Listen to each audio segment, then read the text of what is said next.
Hello there and welcome back to my channel. I'm just going to have a little brief review and look at and get some of my thoughts on this frame here. It's the Source Micro frame from TBS. Now I believe this is the version 2 frame, slightly different from the version 1, as you can see from the image here, what comes in the packaging. It's a nice little frame. It's advertised at being a 2.5 inch frame, but with my frame I couldn't fit 2.5 inch props on it. As you can see, I've got here these Emax props. These are designed for the Baby Hawk, so they're 2.3 inch and they just about fit, as you can see there on the frame. So you could put perhaps 2.5 inch props in there, but you might have to just cut them down a little bit. So that's why I just went with these little Emax props on this particular quad. Now, it's a really nice frame, cost about £10, and it's quite a good quality carbon, as you can see. A little bit of flex, but not too bad. You want a bit of give. It fits 9mm stator motors. So on here I've got some 1106, the T-Motor racer style ones from I think last year. I'm not sure if you can get these anymore, but 1106 motors, 6000 kV on a 3S. It flies really nicely.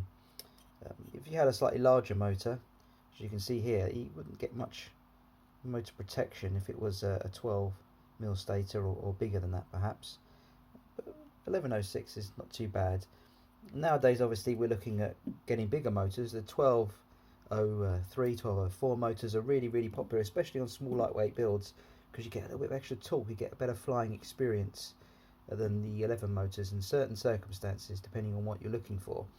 But personally I happen to have these parts lying about, and I thought, well, I'll stick them on there. So what else do you get in the box? You get the base plates, you get the top plate, you get the metal sort of standoffs, and then you get this strange kind of TPU part on the front here for holding the camera.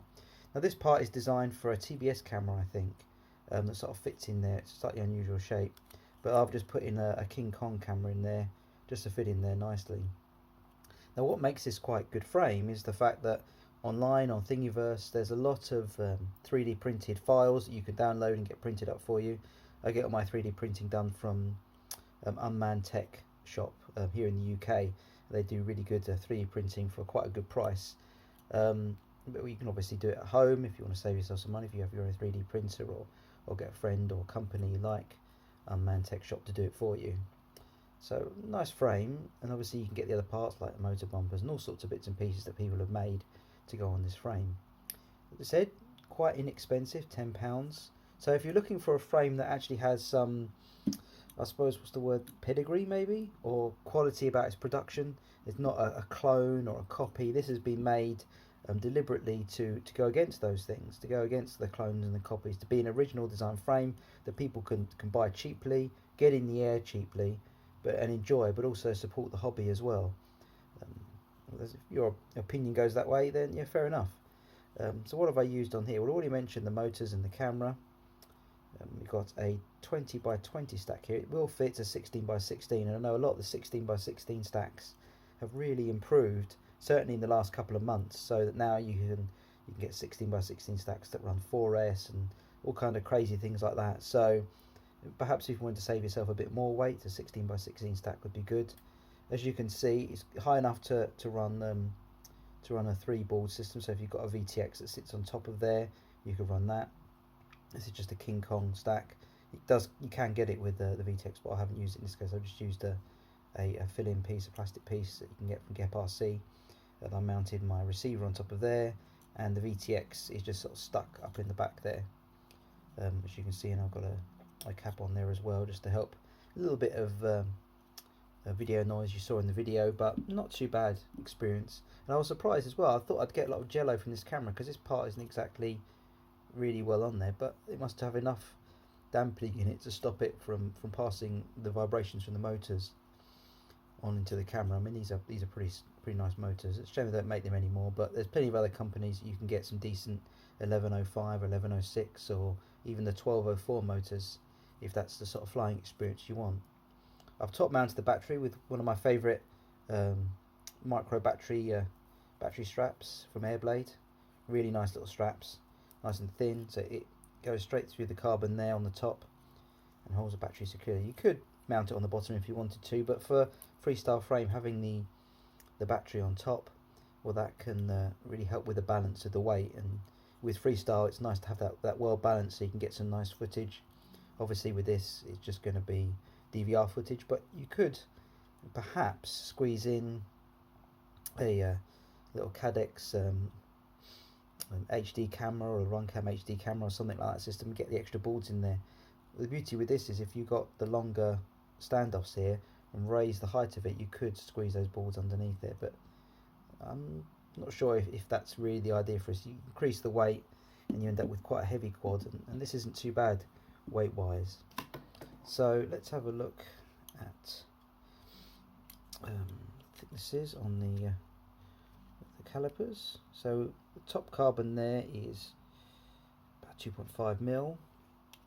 The bottom carbon is also 2.5 mil, and the gap between the bottom and the top, you can try and work this out like that, you can see, and that's coming in at 25 mil. So really nice tool stacks you can get in there, and motor post to motor post is coming in at about the 120 mark. So it's a shame you can't get the 2.5 inch props in there.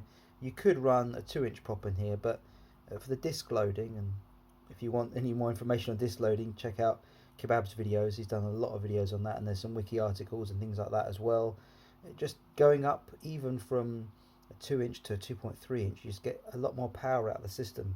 Going up to 2.5 inch again, and then to 3 inch, the increments in power are worth just trying to squeeze as large a prop you can on these little quads and these micros, just to get that extra power to make the flying experience better.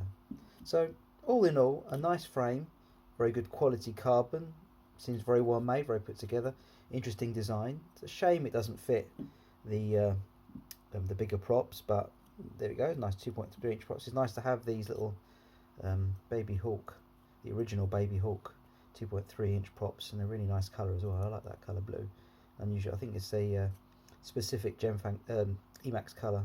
Don't think any other companies like Gemfan or anyone else do this kind of sort of translucent blue, and it's a nice colour. So there you go. And then the TPU part, like I said, you can order camera mountings for different systems.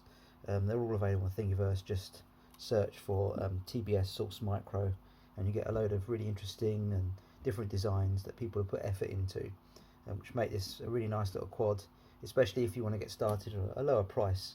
So I've been flying this on 3S, and it fits a 450, and I think I've even got a 650 3S that I managed to fit on this as well. It was a bit narrower, so it doesn't overhang the sides too much, and it flew really nicely. A couple of minutes flight.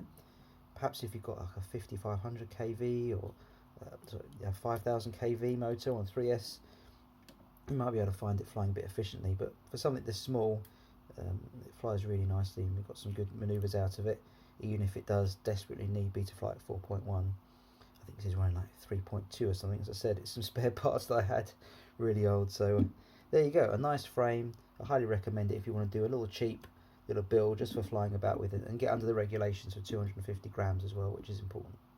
So thanks so much for watching. Really appreciate you spending your time just listening to my thoughts on this quadcopter. And the next video, which will be coming soon, well, this is perhaps a little clue as to what's coming next, and this is going to be a really, really interesting little frame. I'm looking forward to doing a build with this and getting it flying. So we'll see that in the next video. Hopefully you'll join me, and thanks so much for listening, and take care. Bye.